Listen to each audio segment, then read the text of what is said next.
Smart glasses are suddenly becoming the next big product category, but most people still don't understand how different each pair actually is. On the surface, many of them look similar, sunglasses with a bit of tech hidden inside. But when you start digging into what they really do, the gap between them is massive. And in some cases, that gap can mean the difference between buying a pair of glasses that genuinely changes how you work and relax, or buying something that looks cool for a week and then ends up forgotten in a drawer. That contrast becomes very clear when you look at two of the biggest releases right now. Meta's new Ray-Ban display glasses and a much heavier, far more capable product that almost no one expected to outperform them, right? The Inmo Air 3. One pair is aimed at casual daily use, right? The other is trying to replace the screens you rely on. And the surprising part is that both of them are being talked about as if they compete with each other, when in reality, they're built for completely different types of people. Most reviewers treat smart glasses like simple accessories. They unbox them, test a few features, record some B-roll of notifications popping up, read the spec sheet, and that's it. But anyone who has tried to use smart glasses for actual daily tasks knows that the real truth only shows up in real-world situations. In a busy cafe where you're trying to work, on a long flight where your laptop barely opens, walking through a city where your hands are full. These moments reveal which glasses can actually keep up and which ones struggle once the honeymoon phase is over. Meta's Ray-Ban display glasses were built with a clear idea in mind. They combine a familiar, stylish frame with a tiny display in the right lens and deep integration with Meta's AI and messaging ecosystem. They're designed to help with small, everyday actions, all right? Reading notifications, navigating, listening to audio, taking calls, capturing moments, using voice commands. And in that role, they do quite well. They feel natural, lightweight, almost like regular sunglasses with a subtle layer of assistance. The Inmo Air 3 exists in a very different category. Instead of simply adding a digital overlay to real life, it tries to bring full-sized virtual screens into your field of view. Instead of depending on your phone, it runs a complete Android 14 operating system instead of one tiny floating icon panel that uses dual Sony micro-OLED displays, each one full 1080p, producing a 36-degree field of view at 120 Hz.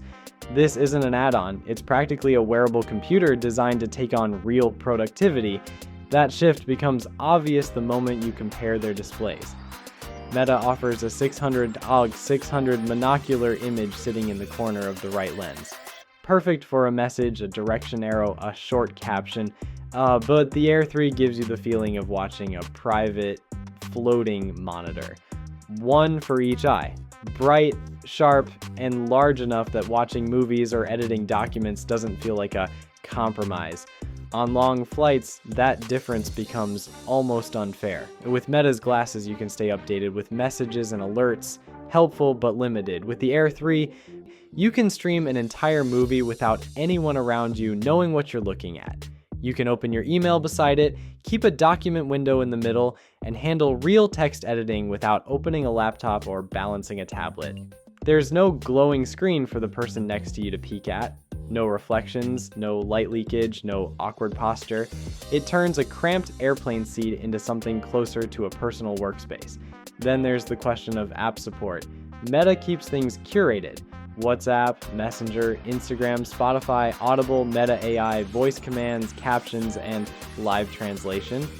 Everything they include works smoothly and reliably, but you stay inside Meta's choices. There's no downloading any app you want, no experimenting, no expanding beyond what they've approved. The Air 3 lets you install almost anything from the Android ecosystem: productivity apps, entertainment apps, tools, utilities. If it runs on Android, chances are it works here. You can open multiple windows, resize them, anchor them in your world, and treat them like floating monitors. It feels strange at first, like having digital screens hovering in space, but after a day of use, the brain adapts quickly and the freedom becomes almost addictive, especially in places where laptops are inconvenient. But here's where some uncomfortable truths appear, and comfort and weight are very different between these two products. Meta's glasses weigh around 69 to 70 grams, about the same as normal Ray-Bans. You can wear them for hours and forget they're even on. The Air 3 comes in at around 119 grams, and early units have measured even higher. That's a noticeable jump, almost double. But the important detail is the balance. Instead of pulling forward and pressing on your nose, most of the mass sits in the temples, where the processor, battery, and optics live. After a short adjustment period, the pressure feels manageable, and long viewing sessions become realistic. Battery life also reflects their different goals. Meta can run up to 6 hours on a charge with a case that extends that number significantly. It's built for all-day casual use. The Air 3 has a very different profile: 7 hours on standby, around 3 hours of music, roughly 90 minutes of video, and about an hour of recording. That might sound disappointing until you remember it's powering 2 high-resolution displays and a complete operating system. A quick 30-minute charge brings the battery back to around 60%, and the folding case lets you top up throughout the day. But if someone forgets to charge their devices regularly, the Air 3 will absolutely require more attention. Control is another area where both companies are pushing boundaries. Meta includes a neural wristband that reads muscle signals for hand gestures. When it works, it feels like sci-fi. When it misses, you fall back to touch controls and voice commands. The Air 3 includes the Ring 3, a finger-worn controller that tracks movements and works as a touchpad. On paper, it sounds futuristic. In practice, it's inconsistent and occasionally frustrating. Fortunately, the glasses support external Bluetooth devices, and connecting a mini keyboard instantly transforms the Air 3 into a far more capable workstation. Now let's talk value. Meta's glasses cost $799 and come with the neural band charging case and the full Meta ecosystem behind them. The Air 3 launched at around $899 for early adopters. For that extra $100, you get more power, more storage, higher resolution, and vastly more capability. But depending on how you use them, you may also need prescription inserts, a Bluetooth keyboard, or a power bank, just like the Ray-Bans might benefit from their own add-ons.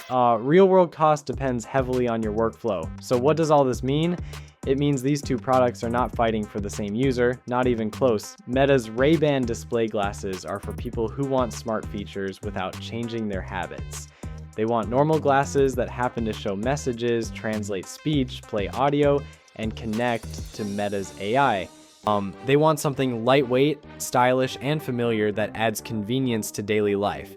The Inmo Air 3 is for people who want to replace screens altogether, people who want to work in tight spaces, watch movies privately, multitask with virtual windows, and run Android apps anywhere. It's not trying to disappear, it's trying to give you digital freedom in places where traditional screens are uncomfortable.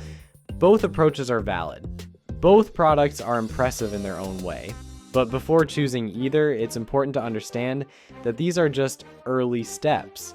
The upcoming wave of smart glasses arriving in 2026 is already pushing far beyond what we're seeing today.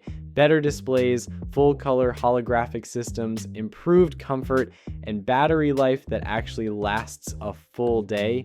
The category is moving fast, and the competition is about to get intense. Until then, the real question is simple.